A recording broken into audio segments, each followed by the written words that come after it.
Hi అండి. Welcome to my channel. ఇప్పుడిప్పుడే మనకొక బ్రేకింగ్ న్యూస్ అయితే రావటం జరిగిందండి. ఏపీ ఉద్యోగులకి సాధారణ పరిపాలనా శాఖ కీలక ఆదేశాలనైతే జారీ చేసింది. ఆ పూర్తి వివరాలన్నీ కూడా వీడియోలో అయితే తెలుసుకుందాం. మీరైతే వీడియోని ఎక్కడా కూడా స్కిప్ చేయకుండా ఎండ్ వరకు అయితే చూసేయండి. వీడియో నచ్చినట్లయితే తప్పకుండా లైక్ చేయండి, షేర్ చేయండి. మొత్తానికి ప్రభుత్వ వెబ్సైట్లో జగన్ ఫోటోలు అయితే తొలగించాలండి. ప్రభుత్వ వెబ్సైట్లో ఉన్నటువంటి మాజీ సీఎం జగన్ ఫోటోలన్నీ కూడా మాజీ మంత్రులు, ఇతర రాజకీయ నేతల ఫోటోలు లేకోకుండా చూసుకోవాలని చెప్పి అన్ని శాఖల కార్యదర్శులకి సాధారణ పరిపాలనా శాఖ ఈ యొక్క కీలక ఉత్తర్వులని, ఆదేశాలను కూడా జారీ చేసిందండి.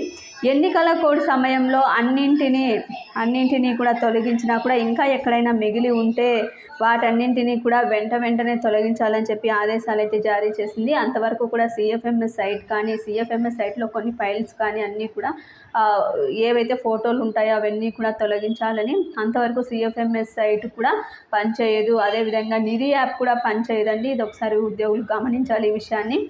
ఈ సీఎం జగన్ ఫోటోలు ఎక్కడైతే ఉంటాయో అవన్నీ కూడా తొలగించేంత వరకు కూడా ఏ పనులు కూడా కొత్త ప్రభుత్వం వచ్చిన లోపు ఇవన్నీ కూడా క్లియర్ చేయాలని చెప్పి అయితే చెప్పడం జరిగింది. ఇది ఇప్పటి వరకు ఉన్నటువంటి లేటెస్ట్ అప్డేట్.